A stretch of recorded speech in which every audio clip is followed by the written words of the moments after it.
Ladies and gentlemen, hi, my name is David. Thank you very much for coming by. Today, we're going to be talking about a whole bunch of stuff. We're going to be talking about Canadian homes, American homes. We're going to be talking about Goldman and Sachs and a little bit of the International Monetary Fund and tying it all together and where I see that this is all going to play itself out. You know, it's very hard to have a crystal ball and be able to tell the future, but they never say that the everything repeats itself, but they say it often rhymes. And that's what we're looking for is how can we position our family to make sure that we're in the best position before the crash and after the crash. I would argue that we're already in it. All right, let's get into some of this stuff today. Thank you very much for coming by. All right, you guys, if we jump into one of the first articles of the day, my friends, we're going to be taking in the Toronto Star. So this is up in Canada. There is some very, very confusing information that's coming. Canadian home prices will fall with fewer sales. Okay, you know, it doesn't take a genius to figure out that part, right? That they're expecting less homes right now. I mean, things are pretty bad. I think the devil is in the details here. So remember, I always say whoever writes the article generally has a bias or leaning that way. The Canadian Real Estate Association is doing their forecast. Notice that they said the number of properties trading hands, so the number of homes sold could be different, right? 20% down from last year. Of course, it's going to be down from last year because last year was absolutely bananas, right? All-time records everywhere. Okay, but it says that sales will drop another 2.3%. So they're estimating the national average home price, what everybody is actually caring about, price, is forecast to rise by 4.7% by the end of the year and another small percentage next year. So one paragraph down, the outlook is down from Korea's forecast in June, where they're expecting a 14% decline in home prices, notice, and a 10.8% increase in prices. Okay, so the number of homes sold is not the most important piece of information because nobody actually cares about how many homes are sold, right? They want to know what the prices are because the prices is what affects people. So two interesting takeaways from that is not too long ago, about a few weeks ago, I made a video where I was showing Korea, and Korea had their numbers. Korea was stating that they expect home prices to go down only 0.5%. Today, they're making these predictions that home prices may go down 10%, for example, up 10%. How do we take in all this information? Because it's so mixed up. How do we look at that? Because on some articles, they're saying it hasn't gone down the prices. In other articles here, they're predicting a 14% decline. I have to answer you that I actually am wondering the same question. I always ask this question, how? It's kind of like the David Ruff question, how? This is the CPI numbers. How? How does that work? The bank is going to not give you a loan. Why? I want to know how and why almost to everything because the devil's always in the details, right? If a deal doesn't fall through, how did that happen? We have to figure out at the bottom so this doesn't happen again. But I can tell you that I don't understand how they calculate these numbers because we get different pieces of information. The one thing that I would take away from this and I would learn myself is, do you notice even in their forecasts, they're expecting less homes to sell, but an increase in national price. So this is a takeaway, kind of like a life lesson. How can that be that less homes sell and the price goes up? Remember, they are looking at national averages, national.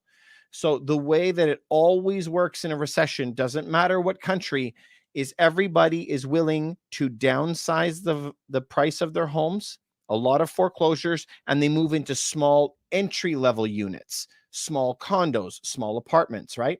So what happens is as more competition goes down to the bottom, then prices really go up on those units. So the higher the price, remember, the bigger they are, the harder they'll fall. The bigger the home, the bigger the price, the more they'll drop. But at the same time, those low price homes that everybody will be moving into will go up in price. So what you see is this squish. Okay. The top end homes come down and the bottom end homes go up. So the band that they trade within will get squashed. It doesn't matter Almost any city, any country that you go to, that's what happens. So this is why we are seeing right now in the things that are nice in life. Like if you go to Home Depot and stuff, not a lot of renovations are happening. Costs are too high. The things that are the luxuries in life are getting squashed in price, but the essentials of life, like gas and food, they're going up in price. So two things can be true at the same time. Massive life lesson. Okay, you guys, let's move on to the next article here. This is from CBC. Please look up this article. Real estate slowdown continues with an average price down 22% since February. The average home in Canada, this is the first paragraph. The average price of a Canadian home sold in August was $637,000, a number that has fallen more than 20% since February. Yet if we go over to the article that we just looked at before, you guys, in the Star, it says that the Canadian Real Estate Association guesses that the prices will go up. So how can we wrap our brains around that, right? How can we see that the Canadian Real Estate Association is saying all the home prices are going to go up, but the prices are actually falling? This is where we have to put our big boy pants on and, you know, our thinking hat and try to figure out what these answers are for ourselves. And we're all adults here. We could look around and see what's happening in our neighborhoods with our friends. You know, we just had one of our clients telling us that his home, his personal home, has gone up by a payment of $2,200 a month. So where I live, you could rent an apartment for that or a condo. That's just the price difference that has gone up with the new interest rates, which is really dangerous, right? These prices cannot stay this high without having a lot of damage, which brings us to another point. Things don't happen quickly. I call them sticky categories. So I want you just to imagine one thing for me. Say that you were making $50,000 a year and you were continuing on in your life and everything was great. Your boss said you've been doing a great job. I would like to increase your pay by $5,000 a year.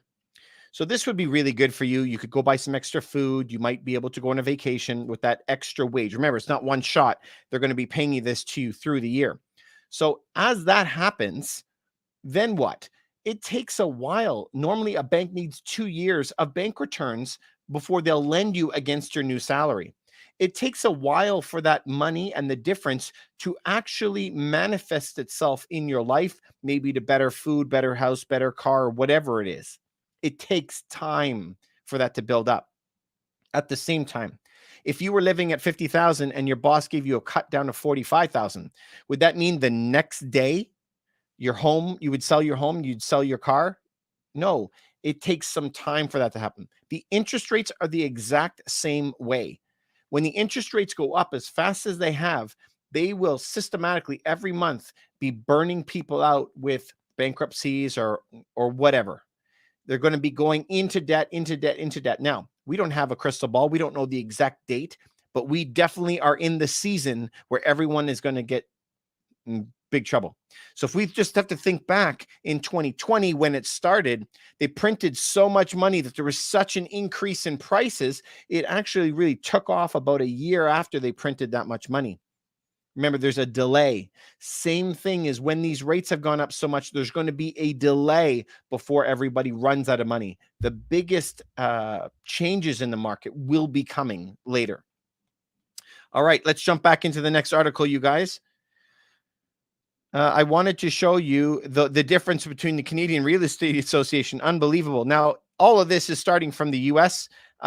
Look at two of the world's greatest economists disagree. Now, normally, if I see an article of two economists that are talking, I actually don't want to pay attention to it. But the reason that this was interesting to me was who were the economists that were in the discussion. So Goldman Sachs chief economist, Oliver Blanchard, who besides serving as the International Monetary Fund's chief economist from 08 to 15, was an early voice with the Treasury Secretary. Yeah.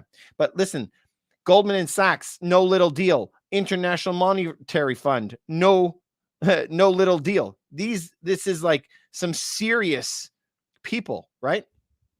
So I want to pay attention to that. But look, One side says the Federal Reserve will be forced to raise interest rates until employment rate hits 6% if it wants to control inflation. Notice what that means. It means that we have to get people to lose their jobs.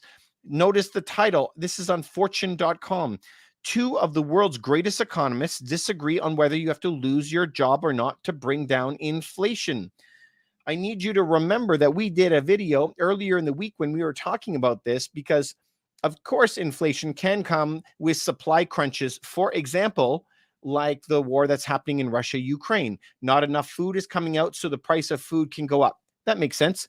But the biggest movement of all of this inflation is the mass bulk money printing that they were engaged in, especially over the last 2 years, but even before that for the last 14 years, just printing like crazy.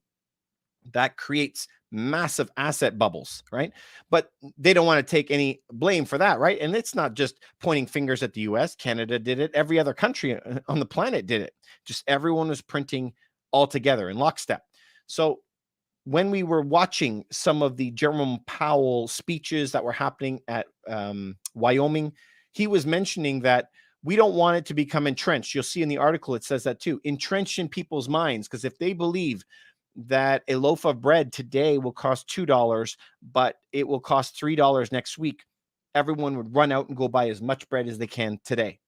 And so that herd mentality is what they want to tell us not to do. So they're telling us, it's in our minds. And now we're even arguing if you should even have a job to solve it. Like, maybe should we quit, for the betterment of the country, which also is kind of crazy.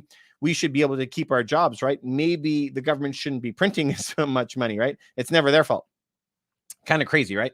So you have to take this all together in lockstep. We saw earlier in the week, they were saying it's the fault of employees because they're going and asking their employers for more money, for a pay raise. And if they got a pay raise, it's kind of like not American or not caring about your country, because you getting a pay raise is what's hurting inflation. Listen, man, we got to go to the top, right? Little old me that drinks 1 pint of milk a week, I can't affect anything. But when you press a button and print trillions of dollars, like, you're affecting everything, right? So we gotta look through the information a little bit, All right, so let's continue with what these economists say. I find it interesting. Hopefully you find it interesting too. The fortune.com. So they're not even sure if you should be able to keep your job, and they fear that inflation rates may be entrenched, just like I was saying. So the outcome, look at the outcome. This is the possible outcome, and I really want you to pay attention to this. These are, again, remember, Goldman and Sachs and the, was it the Federal Reserve guys or the International Monetary Fund? The International Monetary Fund, Goldman and Sachs, two massive heavy hitters. How do we sort this out? It says the outcome says there will be big implications if the hawks win, or the bulls, the ones that hope that it will go up. The Fed continues raising interest rates to combat inflation even as the economy slows, and significant job losses are all but guaranteed. Okay, if the interest rates keep going up, everyone's going to be losing their job.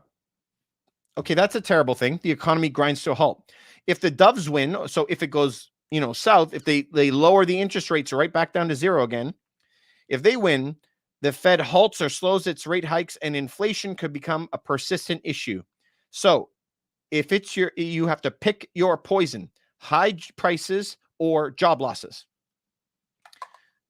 Okay, so are we getting that? There is only two choices. There's only two choices: Goldman and Sachs and the International Monetary Fund. Your only two choices are raise rates or lower rates. And you either are going to lose your job and have no job and have a lot of pain, or we have to have forever inflation and maybe lose the reserve currency and even more pain as well. So it's going to hurt either way. I really wish there was an easier way around this, but we're already right on that 130% GDP. We can't go much more. Remember, no economy has ever recovered past 130% GDP to debt ratio, except for Japan. And we all know what's happening in Japan.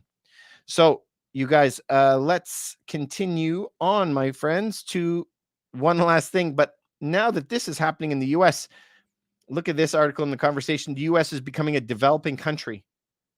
on global rankings that measure by democracy and inequality, which at the end of the day, you guys, this is kind of sad. It's sad that this is happening, right? Because the inequality is what really pushes down the upward class mobility. Remember, the Canadian dream, the American dream, whatever it is, it's all about, can I work hard? Can I apply myself? Can I educate myself? And can I give myself and maybe my children a better life than I had? That is our main goal. But if that hope is taken away and you're just stuck at one spot forever, that's terrible. My father was penniless, no shoes, no food, starving to death, minus 20 outside, going to school barefoot. Brutal life. I never had it as bad, but I was on welfare myself. I could not make it. But we both live in a country where we were able to pull our socks up and be able to educate ourselves and work 80 hours a week and pull ourselves up, and that's what I want for you. It's possible here. And the countries that it's not possible, that's really, really tough, So there's a few lessons from today, right? The bigger they are, the harder they fall. And I think that is something that everybody has to remember. There is going to be more pain that is coming for sure. And so we've had a lot of comments. I got a lot of emails. And so we have people who have followed us for a long time. We have people who have followed us for a shorter amount of time. So, we always have to change tactics. So some people have written me and said, it's what you said 3 years ago isn't what's happening now. Well, you know what? Because a lot has happened. And this is where I find a lot of times you have to get a lot of information from a lot of different people, and things are changing all the time. So, we don't have a crystal ball. All we have is probabilities. We don't have certainties, same as when we're investing in stock markets and same as when we're investing in homes. I can tell you some properties that we bought based on a subway going in, and the subway didn't end up being built. They pulled that. Or that they were going to build a huge development, or they were going to build a mall there, and then those contracts were pulled. The city decided not to move forward on that. So we have to take calculated risks, right? We can't just take all of them. We have to calculate them. And as you guys know, I'm coming on here every single day to try to keep you up to date with what is happening in live time. I think one of our greatest problems that we're going to be running into is people over the next couple months here. If we have 2 more rates in Canada and the United States, which looks mostly possible, it looks like we'll have another 1.5% rate hike this year.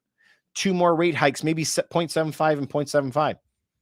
So if that happens, all these people will be put into their trigger rates. 1 million people in the States, maybe 1 to 200,000 in Canada, all being triggered.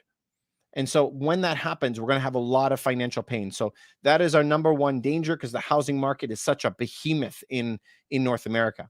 The second thing that I am worried about a lot is food. So before I get to food, though, if you have a small house, you're most likely not going to be very, very in big trouble. Remember, I said the squashing, right? Low prices go a bit higher, high prices come lower. So if you're in a low price home, it's a good time to maybe bunker down, depends on the city where you live. But if you're in a large home, it's probably a time to think about selling it. If the second problem I have is with food right now, we are now in September and October. I think there's going to be a lot of problems. Why do you think there's going to be problems with food? Well, in Pakistan, completely flooded, no food. Sri Lanka, they have no food there either. They banned fertilizer, so now everybody is starving. India went to 51 degrees and they have no food. Everything died. Ukraine and over in Russia, both of those places are at war. Obviously, they can't make any food. China has 66 rivers that dried up. They don't have enough food right now. Then if you look in the United States, the entire Southwest, massive agricultural powerhouse, they have banned farmers from pulling water out, and that all like down in Texas, all over. So if you don't have food in one area, you need another area to make more of it, to bring it to you. And all of these reports will be coming out between like September and October. That is the crop season where they pull a lot of the crops off. Remember, the Northern Hemisphere feeds the Southern Hemisphere, in large part.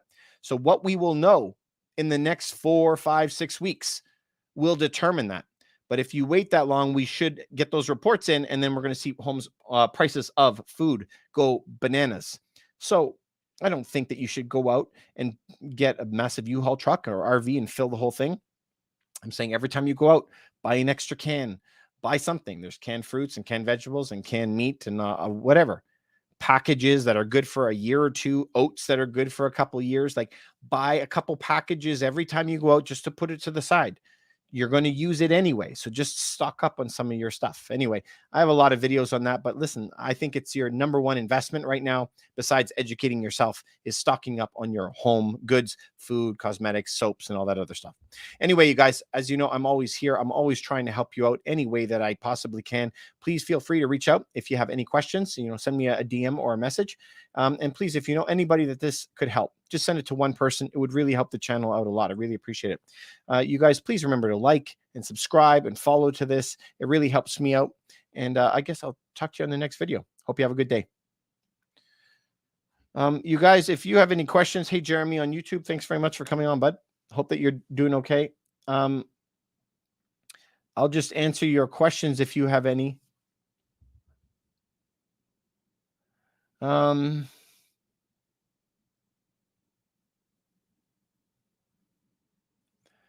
Yeah, I got a lot of comments, but not really any questions. All right, you guys. If you don't have any questions for me, that's okay. I'm good. So I guess I could talk to you a little bit later. I got a few more things that I wanted to cover tonight.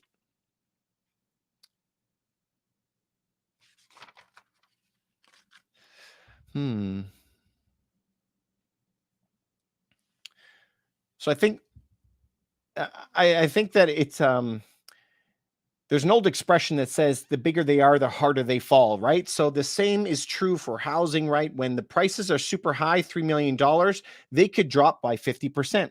But those entry-level homes will usually go up. Why will it go up? Even the Canadian Real Estate Association is saying that, the same as in the US, because everybody sells their big homes and their medium homes and moves into the lower homes. More competition down here, prices get forced up. So you may even have a $500,000 home that may not lose any money, or it may even go up a little bit, but those big homes will fall a lot. You have this squashing of the band. So that's what I think is that you should be thinking about. If you're in a smaller home, you're probably going to be okay. If you're in a bigger home, that's a lot more risk. I was also reading today about Malthus. Have you guys ever looked into Malthus before?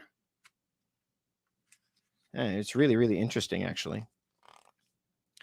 Well, yeah, I wanted to talk about silver later, you guys. Do you guys have any questions about gold and silver? Everyone always seems to be asking me about that.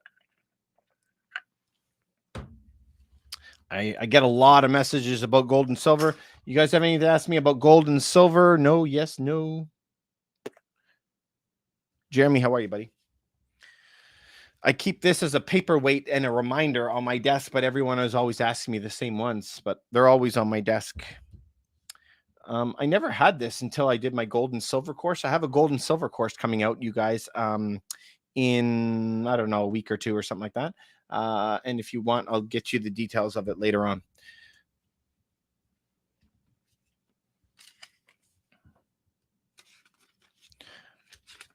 All right.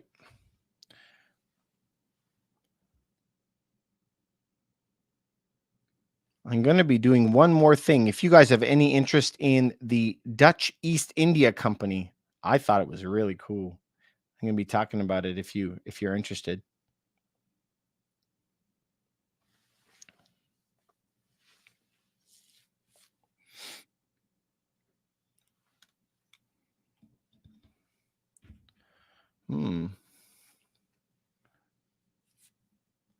Thanks for all the comments, you guys. Appreciate it.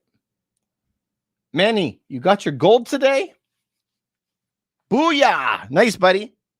What type of gold did you get? Did you get, well, you know what I recommend. This is the gold that I recommend. This is the Royal Canadian Mint bar.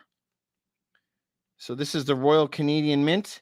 This is the one that I got. And you ordered through my link. Thanks, buddy. Appreciate it. Yeah, you got the same one. Yes. This one's awesome, man. Hey, Nate, you said you like my stuff? Appreciate it. Thank you so much. Over on YouTube. Thank you. Yeah, this is I love this. It's very small, right? You can carry it easily and it's good money.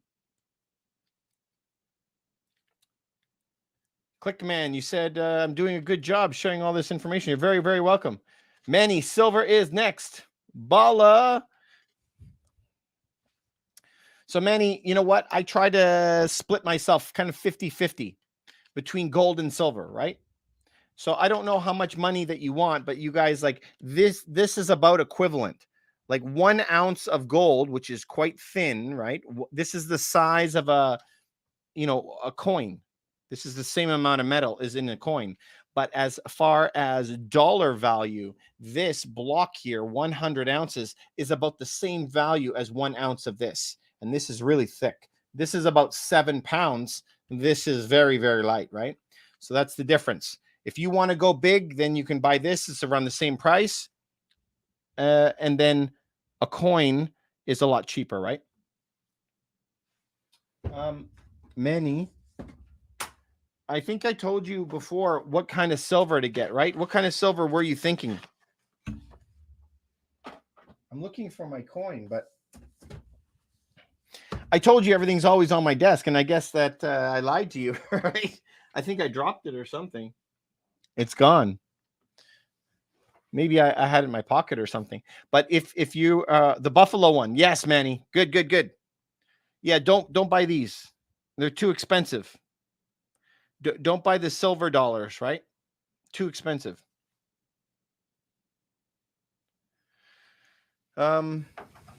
You want the weight. Remember, we're going after weight.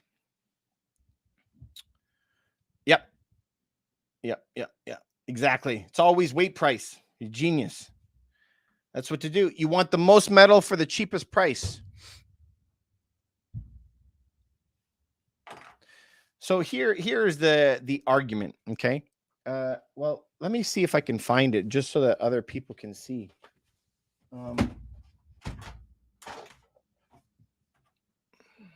I can't see it, man. Here is the argument: is everybody says, why do I not get a round versus getting an actual dollar? Okay, like a silver dollar with the name of a federal mint on it. Why? Is because they will say, well, in Armageddon times, if it's like really, really bad, people want to see something they recognize, that says the country on it. It's more recognizable. People will take it better. Okay. And I understand that. In Armageddon, for sure, if all governments collapse, yes, you will want something that is recognizable. Maybe something like this with the queen on it. Maybe, okay? But if it's not, then you're just going to bring it to a pawn shop, a jeweler, a coin shop, a bullion dealer, a bank, anywhere else, and they're going to weigh it and give you your money for it. So if you believe in your soul of souls that the entire world is going to melt down and we're going back to the Stone Age, okay, buy these. Buy the dollars. If for some reason you don't think it's going to go that far, it can get kind of hairy and ugly, then I would just be going by weight. You know what I mean?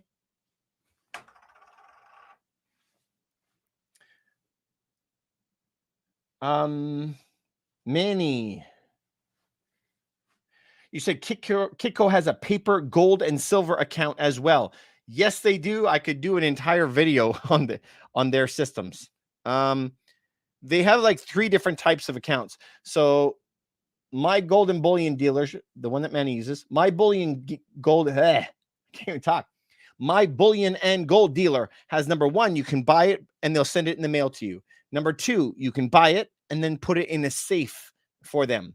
Or number 3, you can buy kind of paper dollars, a certificate, and put it in your account. You basically have a bank account with them, but instead of it saying you own $100 with a dollar sign on it, it will say you own 100 ounces. That's it. And you're paying spot price because they haven't manufactured it yet. So then if you own 100 ounces at any time, if you want it in personal, all you have to do is pay that extra premium on depending on the product you want. Remembering that the premium to make this is quite low compared to the premium of making something so pretty. you kind of have three choices. Three.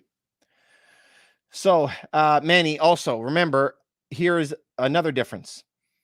If you're going to own paper gold and silver, like a paper certificate at the bank, they are allowed to sell like 100 ounces of paper certificates for every 1 ounce that they have in their own possession. Most of these companies, by law, have to have 1 ounce in the vault for every 1 ounce certificate that they put out. Much safer. If you wanted to go down the route of having a paper certificate, I for sure wouldn't mind using that one over using a bank, for sure. But my all-time favorite is always having it in bullion in vaults in other countries.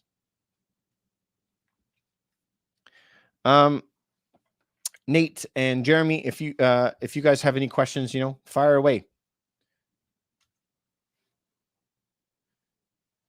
Here is a crazy thing, Manny. So I'll tell you how I view life. So when my grandparents had to go in a home, they needed something like $1,000 a month. Okay. When my parents were at the age that they were going to have to go into a home, now all of a sudden it's like $5,000 a month. What happened? Why is it so much more expensive? It's the same place, same rooms. Okay. The difference is the dollar got devalued. They printed so much of it.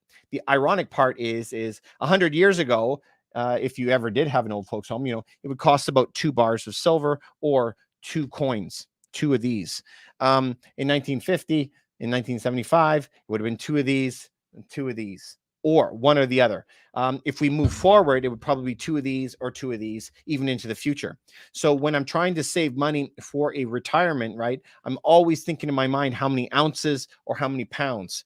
So we could say, if my wife and I need 10 years in a retirement home each, that's 24 bars per person, per year.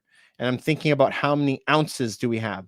If we have ounces, then we know that it will always be able to buy stuff with it, whereas currency actually devalues. All right, guys. So it's a tough time right now, you guys. A very, very tough time. If you're in a large home, you got to think about getting out. If you have overextended yourself, if you've overextended yourself a lot and you've bought in 4 or 5 properties and now the interest rate is converting and it's kind of hurting you, trigger rates or adjustable rates. If it is, you got to be careful because we're kind of coming up to a time now where if you hang on too long, it might liquidate your whole position. You may have to sell one of your homes in order to keep the other 3 or 4 alive. So you have to make sure that you're taking some profit off the table or limiting your losses because we already know where this is going to go. They're already saying they're going to keep on raising the rates a lot.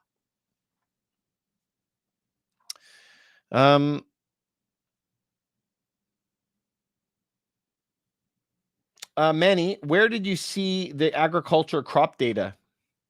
Where do you see that? Do you know? But there is absolutely a food supply shortage, I made sure my mom has food for like 6 months stored up.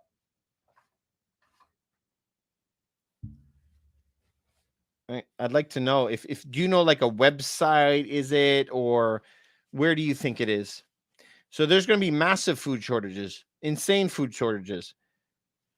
We've already seen it. And this is what you guys, not you guys, like one particular, but every time I come on YouTube or I go on to TikTok or whatever, everyone says there's still food. Yeah, but every week there's another aisle that's empty. And number 2 is all of the prices are way up. All of it. If there was so much wheat out there, the prices would be almost free. When you've seen prices go up, prices going up means there's shortages. That's what it means. Uh-oh.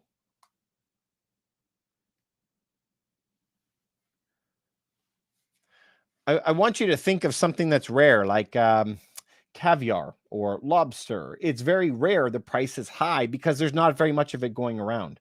Whereas if you think of a loaf of bread, there's a lot of wheat fields on earth, right? So that's why it's cheaper. It's supply and demand.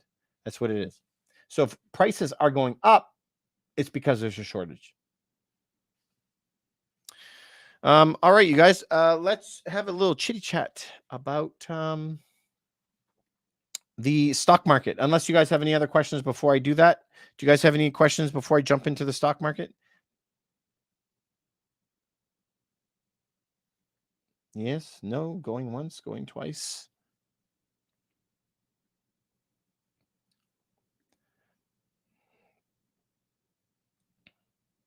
All right, let's do it then, you guys. Hey, you guys, my name is David Ruff. Thank you very much for coming by today. We're going to be digging into what is the Dutch East India Company. I think it's absolutely fascinating, really, really cool stuff, and a lot of takeaways. Number one, about how we are working today, but a lot of foreshadowing that happened. Things that happened then are happening again now. And we can look at this as a really good example. It's not just for history, but it's for us personally and to understand how human behavior is. So let's look into this Dutch India Company a little bit. I'm going to pull up this article and you can go look at this as well. It's at bigthink.com. If this is an article that you like, please remember to just to send me a message and let me know that you like this type of stuff in the future. All right, you guys. So if we open this article up, this is mentioning how the Dutch East India Company has this name, VOC, was the world's first company to issue shares.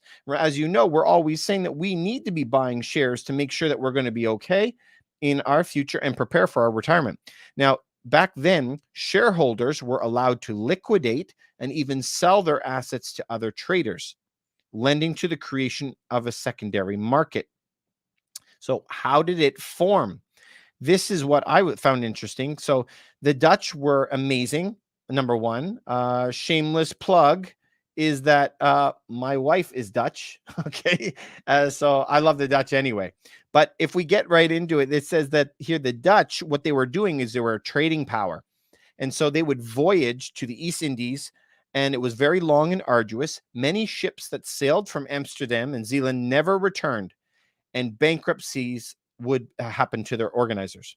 So the Dutch merchant companies also engaged in cutthroat competition with each other, bribing experienced captains and navigators in the service of their rivals, even going as far as sabotaging entire expeditions.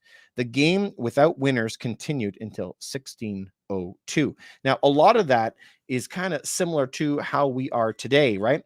That there seems to be a bifurcating of this sense of congeniality between countries and even groups of countries. So if we actually go back to my grandparents' time, everyone seemed together, pulling for a common good. Look at the world wars. My grandfather went and signed up. I asked him, why on earth did you sign up? To go kill yourself, like die? And he said, well, I got to do it for my kids. I said, but Grandpa, you had no kids. And he's like, yeah, but for all the future generations, I had to serve. Whereas today, they have a very hard time filling those numbers, right? We're losing that sense of congeniality. And this was what I found this sentence interesting, that it says that it is a game without winners. So what happened? The highest governing body of the Dutch Republic decided to intervene. So this is the main government to improve the country's economy and protect its trading networks from the Portuguese. It issued a charter that fused the aforementioned companies into a single enterprise. Okay, so the government forced everybody to work together. Man, it sounds so revolutionary, right? So I found it interesting. If you look back in history, have you ever heard the term underwriter? Have you ever heard the term underwriter? For me, I never knew what it was. And I remember many years ago, I actually learned what it was, is they would have a deed, you know, a deed to a house. They would have this deed and it would say who owns the ship, the wooden ship. So this wooden ship would go and sail around the world, get loaded up really, really heavy with stuff, and then try and make it across a hurricane or a storm. And of course, with all that weight, it would collapse and sink, and it would bankrupt everybody that was involved with that deal. So what they started to do is, how do you share the risk? Sharing the risk out, right? How do you do that? So underneath the name of the ship owner, another guy would write his name under the ship owner's name, underwriter. And he was sharing the liability of that boat and its stuff inside, so that the risk is now dispersed among a couple people, not just one. So that's really cool. I think it's cool. But if you look at the way the Dutch are dealing with this, this strong-handed government came in and said, why are we all infighting here? It's not helping out the country. Why are we all infighting? We need to spread the risk. And we're now going to form one company and we're going to spread that risk out so that everyone can make money and we're not going to lose to the other country. Now, I ask you, if you see that and hear that, do we not see, can you see what I'm seeing when we talk about countries? Today, our politicians are just worried about getting into power.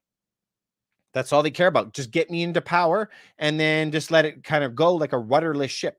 We actually do need strong leaders to be able to pull people together and reduce that risk, because they were worried that the Portuguese were going to come and take all their business. But look, a lot of the countries in the West now are losing a lot of their business and their jobs to other countries because we're so fractionalized here into small little bitty groups. We kind of are in the suffering Olympics, you guys. Everybody is whining for their whatever cause of the day, and everyone is broken into such micro groups that there is no sense of unity between anybody. So that's kind of a danger for me when we are actually like in this, everyone's a snowflake and unique, but now you don't actually ever match up with anyone else. It's hard to feel together with anybody, and you want to be in a group that's working together. That's very inspirational. So, a lot of countries, we're dealing with this. So this is what they did, is they grouped them all together. This enterprise started the Dutch East India Company, and they had a monopoly on all commerce between the Dutch Republic and East Asia. That is pretty cool, right? So one company had a monopoly. That's pretty nice. Then the stockbrokers, they were now able to share the risk and buy a stock in this massive company. The money was entrusted before the stock market. It was entrusted to individuals, never to a business. This is a big departure. In contrast, it was the Dutch East India Companies, the VOC's charter, that told the shareholders what kind of dividends to expect. So first, let's take an example of this. Is kind of like a Ponzi scheme to me. First, this one guy, okay, Alters here, he no longer had the means necessary to pay for his next installment. But more importantly, demand from the Dutch East India Company shares, of which only a fixed number were issued, had risen sharply following the company's IPO, or initial public offering, meaning he could sell his shares for more than he paid. Okay. At the time, as time went on, more and more investors found out that what this guy Alter's footsteps, and this guy's bookkeeping said that quite a few people did it. The increase in the value was a result of clever marketing. Remember that word, clever marketing. During the IPO, the Dutch East India Company emphasized the potential for profit, but said that there was little or nothing to risk. Listen, guys, I got to pause there for a second. So do you see, like, they merged a massive company, they guaranteed huge profits, then the guys who were in initially had already committed to all these payments, and now he's selling his shares to try to pay his next payment. Okay. So that's kind of like Ponzi scheme-ish, right? We see that a lot in crypto, where they're like, don't worry, it's going to double in price every single month. And then you buy into that, right? And then it can kind of become a self-fulfilling prophecy. The whole crypto meltdown was, if you had $10,000 of crypto, you could borrow 50% of it in cash. So the guy would put in 10,000 cash and borrow 50 grand, and then buy 50 grand of Bitcoin, put that 50 grand there, and then borrow $25,000 in cash, put the $25,000 in Bitcoin, take out 12,500. Do you see the leverage that is building up? Mega danger, which is a huge part of the unraveling of crypto. Okay, so if we get back into this, this article here, please remember again, this guy, his stocks went way up, and now he was in the place where he had to sell it. He had profited, right?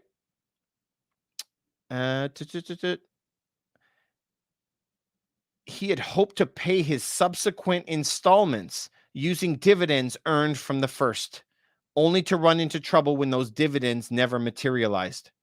So this is the same as today, guys. People who are over leveraged, that pump and dump crowd that's online. What do they call it? Wall Street bets. These guys who are pumping and banking everything and not having an emergency fund already built up. So this is a lesson for everybody. I don't care if it's 300 years old, you guys. Don't over leverage yourself. Don't have too much debt. Have a recession fund. Have an emergency fund. You need to have that. If you don't, you should start working toward that. $5 a month, whatever it is. All right, let's get into my next lesson from this Dutch East India Company. I found this interesting. The formation of the oldest stock market. In order for him to sell his shares, both he and the buyer had to pay a visit to a private residence, to this guy's name. I'm going to butcher his name.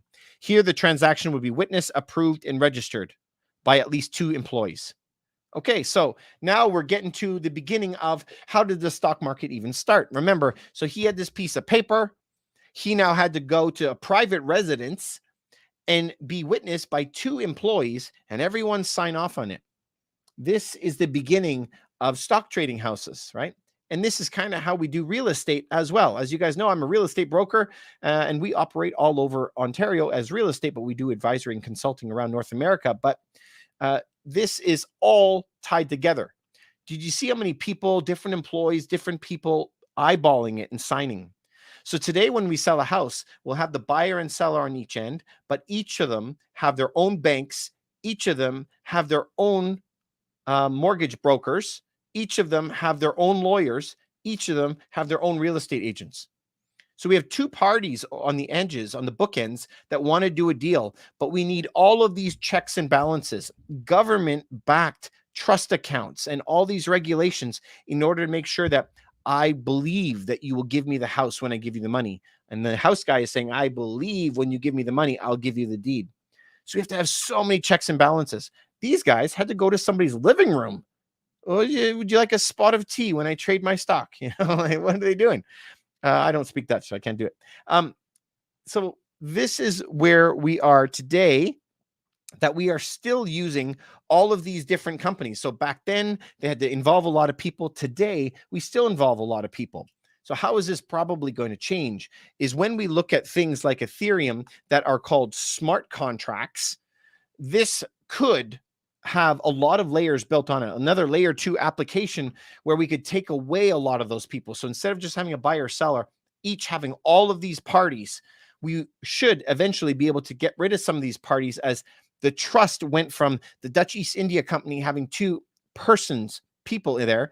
Today, now each buyer and seller will have 3 or 4 parties helping them, physical people, to when we have the trust inside of the system, inside of a blockchain transparent ledger protocol. That has massive implications, massive savings as well. So let's see how that plays out. I think it's going to be very interesting over the next 5 years. Okay, so if we jump back into this article, this is again for the Dutch East India Company. Trading shares in the Dutch East India Company was speculation in the purest sense of the word, because there was no way of knowing whether a particular expedition would end in success or failure. So we got to think about this, you guys, about today. The Dutch East India Company had boats out on the water loaded with all types of stuff, and they're moving very, very heavy through a storm. Obviously, a storm can knock a couple of them down, sink to the bottom of the ocean. That can happen. We can think about that way. It's easy to imagine, right? But the same thing is in today's economic times. We have massive hurricanes, massive storms, and these companies that are loaded down with debt are trying to maneuver under all that weight of those debt payments, trying to get their way through that eye of the storm. There will be a lot of collateral damage. In the pirate days, people will get blown overboard, or the ship might go down. So in company terms, we may have a lot of layoffs. We may have whole companies go down. In fact, I would say quite likely. The entire world always is looking, well, if it was okay yesterday, it should be fine tomorrow.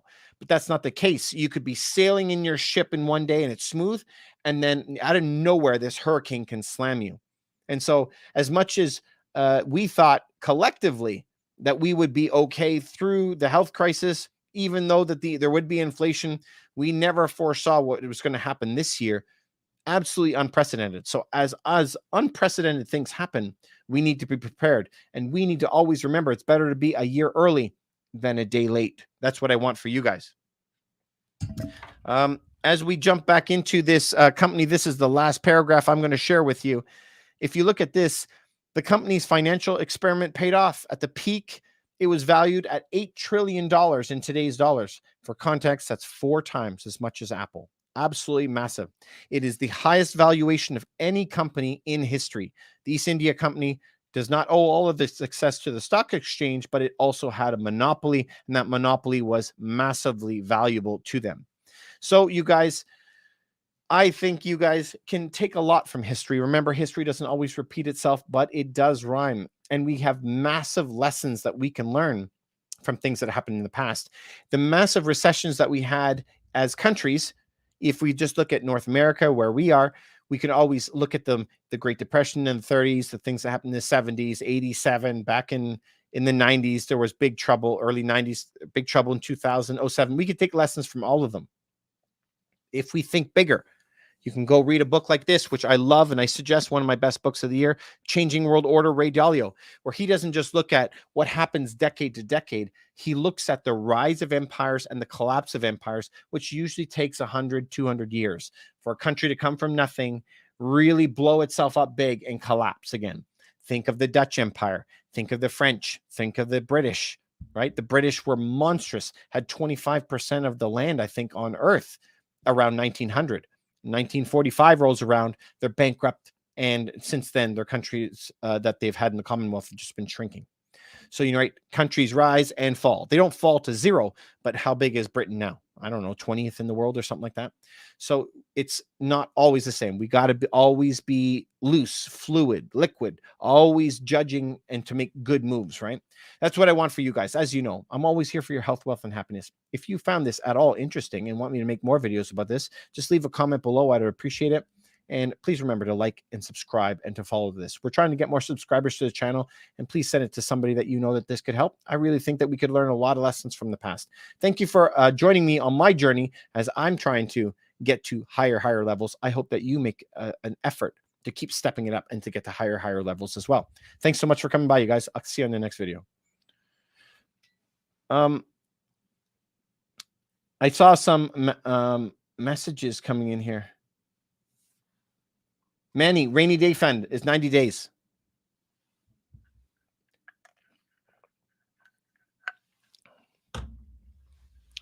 Manny, rainy day fund is 90 days. Opportunity fund is 180 days.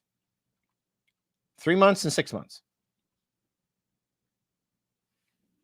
Cool. Nice. Everyone on earth should be having a recession fund, and that is 6 months of reserves. Everybody on earth should have an emergency fund, which is 3 months in reserves. But nobody ever told you that inside those funds has to be dollars, did we? Nobody ever said that. You can have in your funds a lot of your home goods, bulking up on stockpiling your cosmetics, cleaners, food, and so forth. Nobody ever said that your other fund, your recession fund, could not have gold and silver in it. You don't necessarily have to save dollars in these accounts. Gold and silver can be your opportunity fund if there ever presents itself a good opportunity. At the end of the day, I would much rather hold this and risk gold and silver going up and down rather than a guarantee of my currency devaluing. Uh-oh.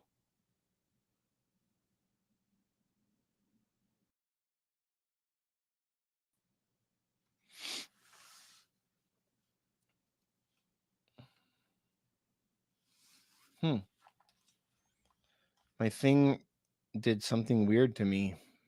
Poor guys.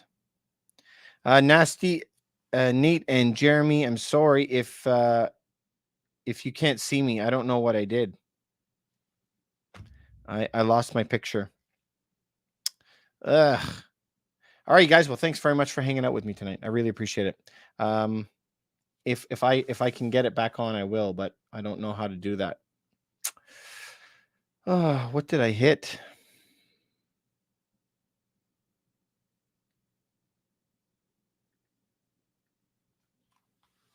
Must have hit some button by. So sorry for the guys on YouTube. I'll knock it off here. Hope you have a good night. Thanks very much for coming by. Appreciate it. Send me a message if you need anything.